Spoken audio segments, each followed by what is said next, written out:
Welcome back, everybody, to another edition of Sit Down Saturday. Today we are going to follow up on our Where Are They Now missing third-party Transformer companies, which most people seem to enjoy from before, and I like doing them, and we're running out, so like the series is kind of wrapped up for the time being. There's a few more to talk about, but we're going to need some more to kind of follow. That is a terrible thing to say. I don't mean that. House cleaning for the week. Most people seem to really like Skull Talk. I'm glad to hear it. I'm looking forward to doing more. I do have more segments. Like the segments that got cut in, I have more segments and different segments to do, so they won't always be the same. But as long as like little news nuggets kind of come out, then we'll continue to do them, and we'll do them as need be. As like a need-to-know basis, kind of. It was a lot of fun to put together. Trying to think about videos that have come out since last we spoke. There was the Sit Down Saturday on the Bayverse. What I find interesting about that one was how many people disagreed with me on Murder Prime. And when I say that, I made it very clear in the video that there's a difference between killing and executing. And a lot of people were like on board for that, him being an executor. And let me say this, and I mean it with all due respect, so you know it's getting ready to be brutal. I think that if in your mind you see Optimus Prime as an executor, if that act seems on par with his character to you, you may not understand that character at all. Or it may not be your fault because you may have just grown up with these movies and have a skewed view of who that character is, but that's not who that character is at all. I don't even, like, I'm all about, you know, difference of opinion and let's discuss it, but like this one, you just might just be straight up wrong. Anyway, moving on. One thing I didn't mention that I did want to mention is that I do enjoy Leonard Nimoy's voice performance in that movie. I think he did a really good job. And in the diorama video, I don't know what your guys' response is to that. I'm actually doing this on Monday, so that hit Wednesday, and then Megatron hit Friday, so hopefully. So Lord knows where that one went, but we'll catch up on that the next Saturday. Speaking of next Saturday, I'm hoping to have a sit-down Saturday prepared for next Saturday. I'm attending Star Wars Celebration, so I'm not sure how travel plans and all that stuff is going to sort out, but it is my goal and plan to have something for you. Also to have the Lighting a Billy bookshelf up as well, but we'll see how it goes. So let's move on to this. As we talked before, a lot of companies come out, they release a couple products, they don't end up making it. A lot of people talk about the third-party bubble kind of bursting, and I think we already saw it burst, and what we're kind of left with are the remnants of it. Like we only have, you know,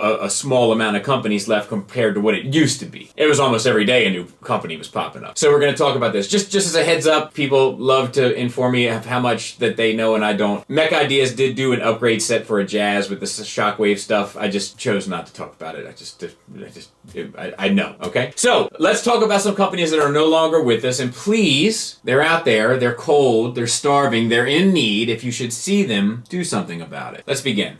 One of the companies we really need to be on the lookout for is Junkion Blacksmith. This is another one of the third-party companies that was around early on in the history of third-party, and they basically specialized in headmasters that were compatible with a lot of your different characters that use that gimmick. They worked for your G1 versions, some would work for your third-party versions, etc., etc. I never messed with any. I was just aware of them as I kind of got into collecting this stuff, but they had a blaster that transformed into a little tape deck and into a headmaster, and obviously a robot, a Megatron that turned into one, an Ultra Magnus that turned into a little truck looking thing and the head, an Optimus Prime, and you're not going to believe this.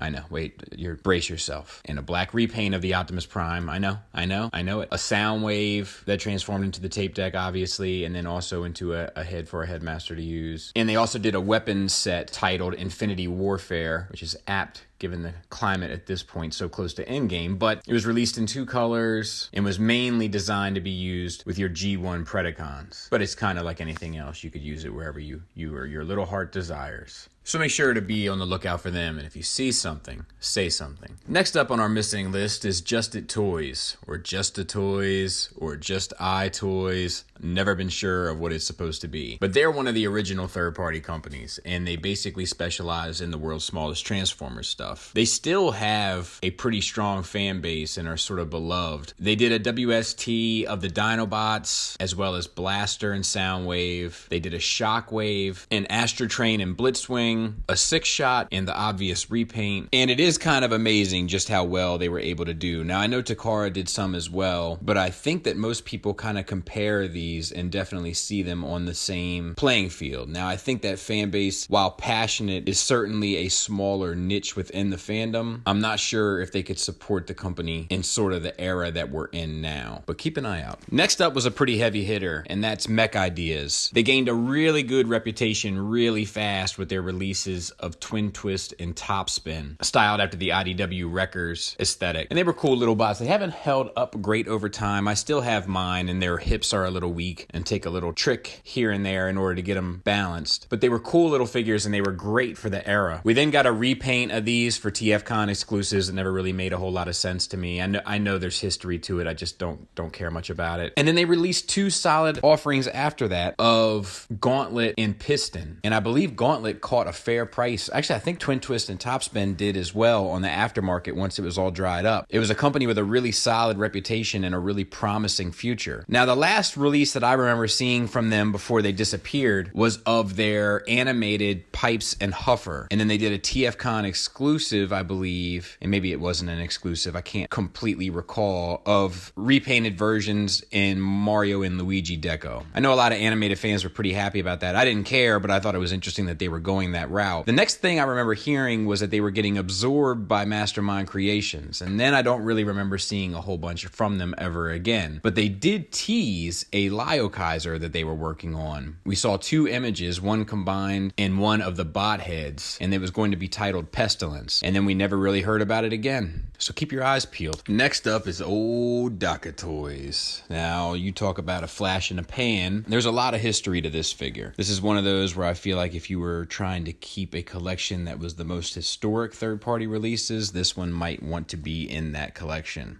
Now, first, let me say that this review that I did of Daka Toys is one of the reviews that kind of put me on the radar for a lot of people. Let me set the stage. Fans Toys revealed a silhouette of Jetfire years and years and years ago. We didn't see much of it for quite a long time. Then all of a sudden, this popped up. The rumor was that the folks at Daca were once affiliated with Fans Toys, and they took this design that they were working on for Fans Toys and put it out on their own. I don't know if there's any validity to that whatsoever, but that was sort of the word on the street. There was a lot of hype behind it. It was fairly expensive, especially for the time it came out. I got it, and I was very disappointed, as many were. It's one of the few figures I ever just straight up returned to the distributor I bought it from without any defect. Just said, I don't want to pay for this. For a first company's offering, it honestly wasn't that bad. I was just hoping it was going to be a lot better. It definitely wouldn't stand up to the standards of today, and it really didn't stand up to the standards of that day. It was plagued with some weaker plastic and wonky engineering. There was also reports that a repaint was going to come, but never did, and that there might have been some funny business associated with that as well. Now, they did follow this up with a bunch of teases. They teased a reflector set of heads. They teased a Constructicon set of heads, which led many to believe that they had plans to release all of those figures, but they never really came.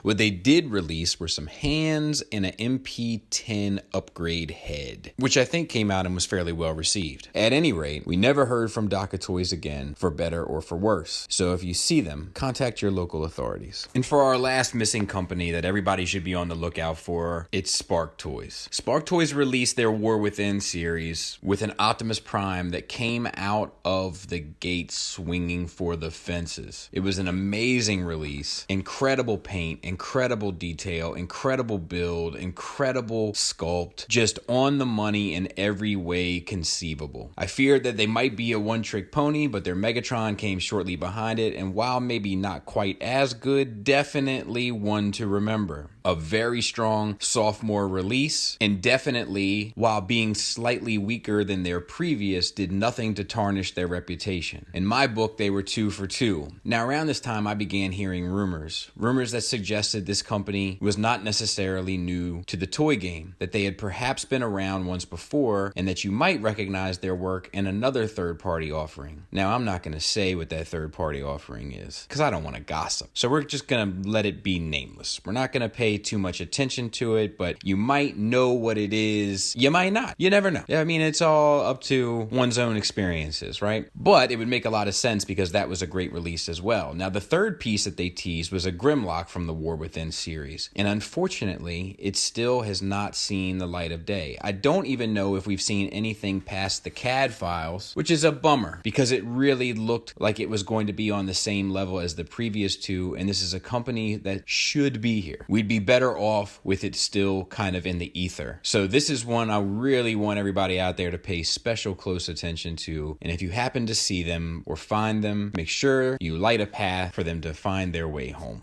A lot of interesting stuff in there. And a few companies I wish were still very much around in a more obvious capacity. The Mech Ideas, I think, is still around. They just sort of became part of MMC. So, that's it for this week. A lot of people hit me up about the Patreon from comments from Skull Talk. I try not to push that heavy. Like, it's just there. And if you want to get on board, get on board. There's a ton of stuff on there. There's a ton of extra content. And shout out to Esteban, who just wrote a comment on the Skull Talk video that said there's so much content on Patreon. I missed the Hot Toys review. Like, just didn't see it because there's a lot. So the link is in the description for that. If you want some extra stuff to help you get you through your week, feel free to check it out. If not, that's fine too. And with that being said, thanks for listening. Thanks for watching. Until next time, take care.